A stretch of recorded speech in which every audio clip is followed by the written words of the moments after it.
Employee organizations have placed a major demand ahead of the upcoming 8th Pay Commission, seeking a fitment factor of 3.25 along with a 5% annual increment if hello friend, कैसे हैं आप सब लोग। I hope आप लोग बढ़िया हो। मैं KR सैनी KR का स्वागत करता हूं। दोस्तों 8वें वेतन आयोग को लेकर बहुत इंपॉर्टेंट अपडेट्स निकल के आ रहे हैं। जी दोस्तों, राज्यसभा में 15 सांसदों ने एक साथ फिर उठाया मुद्दा। जी दोस्तों, 8वें वेतन आयोग को लेकर सरकार पे सीधे सवाल किए गए और एक बार एक नहीं दो नहीं पूरे 15 सांसदों ने एक साथ मिलकर 8वें वेतन आयोग के रिगार्डिंग मुद्दा उठाया है। होली से पहले आपको DODR को लेकर मिलने वाली है खुशखबरी। और देखिए यहाँ पे आप लोगों का न्यूनतम वेतन जिस हिसाब से जो डिमांड्स वगैरह कर रही है NCJCM, उसके आधार पे आपका लगभग 60,000 के आसपास न्यूनतम वेतन हो जाएगा। इसकी क्या कुछ सच्चाई, इसके रिगार्डिंग बात करने वाले हैं। 8वां वेतन आयोग फिटमेंट फैक्टर 3.25 होगा। NCJCM की बैठक, या दोस्तों बैठक को लेकर भी यहाँ पे बहुत बड़ी अपडेट निकल के आ रही है कि 25 फरवरी को बहुत बड़ी जो है इंपॉर्टेंट आपकी बैठक होने वाली है NCJCM की साइड से। तो इनके क्या क्या जो है प्रपोजल यहाँ पे रहने वाले हैं, उसके रिगार्डिंग भी यहाँ पे इस वीडियो में बात करने वाले हैं। तो सबसे पहले देखिए दोस्तों, यहाँ पे ये है 10 फरवरी 2026 का अपडेट। राज्यसभा में 1175 नंबर का जो है क्वेश्चन है और 8वें वेतन आयोग को लेकर। और यहाँ पे देखिए इसके अंदर टोटल पूरे जो है 15 सांसदों ने इसके ऊपर सवाल उठाया है और उन्होंने पूछा है वित्त मंत्री से कि the status of and pay commission consulted to review pay allowances pension and service condition of central government employ. इसका 8वें वेतन आयोग का जो है क्या स्टेटस चल रहा है। 8वां वेतन आयोग आता है आपके अलाउंसेस को रिवीजन करने के लिए, बेसिक सैलरी को रिवीजन करने के लिए गवर्नमेंट सेंट्रल गवर्नमेंट एम्प्लॉय के लिए। तो उसका क्या स्टेटस अभी चल रहा है। सेकंड ने पूछा कि the key areas under review by the CPC, जो आपका सेंट्रल पे कमीशन है, इसके अंदर क्या कुछ रिव्यू किया जा रहा है, इंक्लूडिंग प्रपोजल चेंजेस टू पे scales allowances and pension structure. इनमें क्या कुछ आप चेंजेस वगैरह करने जा रहे हो।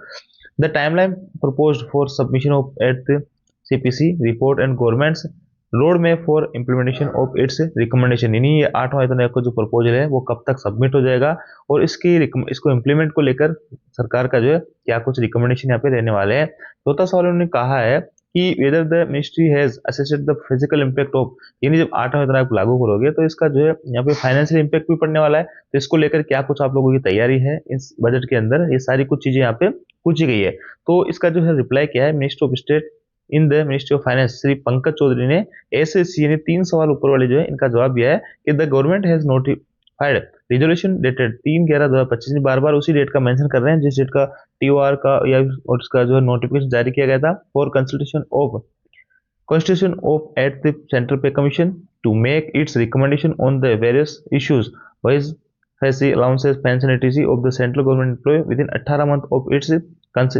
कॉन्स्टिट्यूशन। यानी यहाँ पे 3/11/2025 को हमने जो इसका नोटिफिकेशन निकाला था और वहां से हमने 18 महीने का समय लिया है। इस 18 महीने के समय में हम ये सारी कुछ चीजें देखने वाले हैं और पेंशन वगैरह डिवीजन वगैरह, तो अभी इसके ऊपर काम चल रहा है।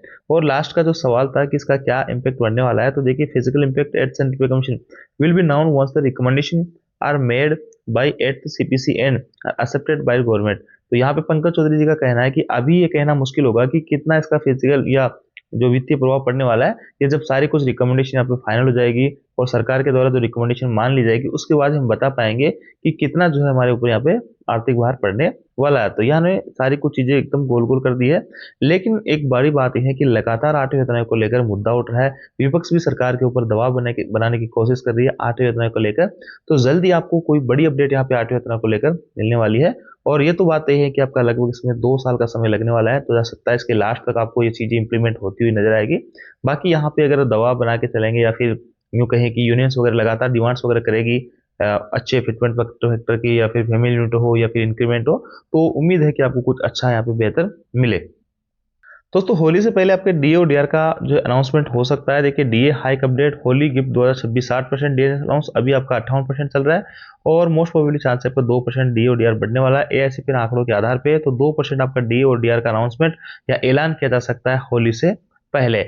और यहाँ पे आपका जो लगने वाला है सैलरी के अंदर, ये अनाउंसमेंट आपका मार्च में हो जाएगा लेकिन आपकी अप्रैल की सैलरी में देखने को मिलेगा। करंट में 58% डी है, 60% आपका बेसिक हो जाएगा, 2% इंक्रीज होगा 1 जनवरी 2026 से आपका इफेक्टिव यहाँ पे रहने वाला है।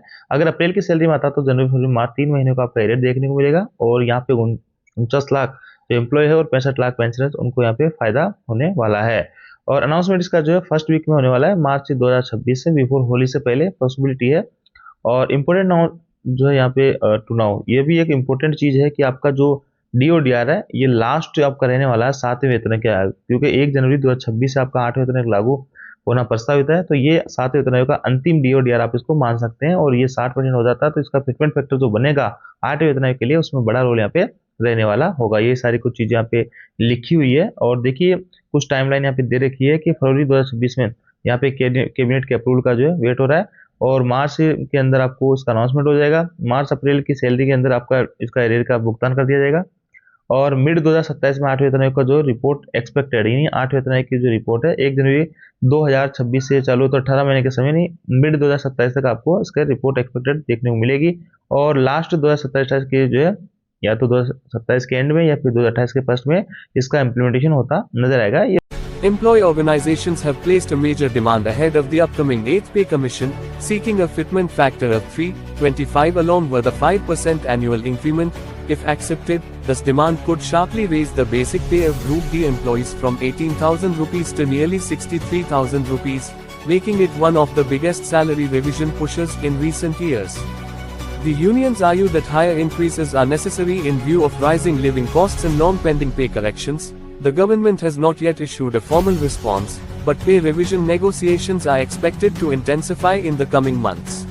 देखिए दोस्तों, 8वें वेतन आयोग से पहले दो अच्छी खबर यहाँ पे निकल के आ रही थी। एक तो जो है आपका महंगाई भत्ता जो AISP इंडेक्स के आंकड़े जो है उनके आधार पर तय होता है, तो उसमें जो बेस ईयर था पहले 2012 था, जिसके अंदर कई सारी चीजें ऐसी थी जो आउटडेटेड हो गई अभी वर्तमान के हिसाब से, क्योंकि वर्तमान में कई सारी चीजें रिप्लेसमेंट हो जाती है। उस टाइम पे जो चीजें रिक्वायरमेंट थी उनकी आज कम रिक्वायरमेंट हो गई, आज जिन चीजों की रिक्वायरमेंट ज्यादा है उस टाइम कम थी। तो यहाँ पे एक बास्केट रखते हैं, उसके अंदर चीजों को शामिल करते हैं, उन चीजों के आधार पर देखते हैं उनमें कितनी महंगाई हुई है या कितनी उनमें महंगाई नहीं हुई है, उसी के आधार पर आपका जो डाटा तैयार होता है। तो एक तरीके से अच्छी खबर है, यहाँ पे महंगाई का जो है नया गणित हो जाएगा। अब आपका 2024 बेस ईयर बनने वाला है। 565 जो है 23, और ये आपका लिखा है उत्तर प्रदेश महाराष्ट्र की है। पोस्टकट में क्या बदला है, इसमें अब 358 आइटम है, VCR और रेडियो बाहर हुए हैं क्योंकि इनका यूज बहुत ही कम हो गया, जबकि स्ट्रीमिंग सर्विस पेन ड्राइव इनका अभी यूज बढ़ा है, तो इन चीजों को इसमें शामिल किया गया है। नेट वाईफाई वगैरह कई सारी चीजें अभी शामिल की गई है। पुरानी सीरीज की तुलना में बड़ी महंगाई, जनवरी 2026 में नई सीरीज के तहत खुदरा महंगाई 2.75% रही, यानी पुरानी सीरीज जो थी उसमें ऐसी चीजें शामिल थी जिनकी महंगाई बड़ी नहीं थी या उन चीजों का अभी वर्तमान में कोई उपयोग ही नहीं हो रहा था, तो उनका जो है महंगाई उनके जो रेट वगैरह है उसमें कोई विशेष हाइक नहीं हो रहा था, उसी कारण आपकी महंगाई भत्ता जो है कम देखने को मिल रहा था। लेकिन नए जो आंकड़े उनके आधार पर देखते हैं तो आपकी महंगाई अच्छी खासी यहाँ पे बढ़ने वाली है। हालांकि एक नेगेटिव बात इसमें यह है कि सोने का जो वेटेज पहले था 1.08, तो उसको कम कर दिया गया क्योंकि सोने की रेट भी काफी अच्छी खासी बढ़ रही है।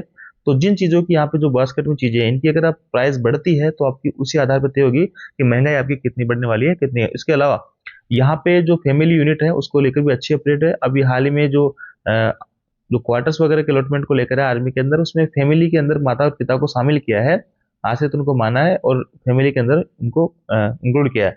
तो अगर आगे भी ऐसा कुछ चलेगा तो फैमिली लूट के अंदर भी उनको शामिल किया जाएगा और अच्छी खासी फैमिली लूट होगी।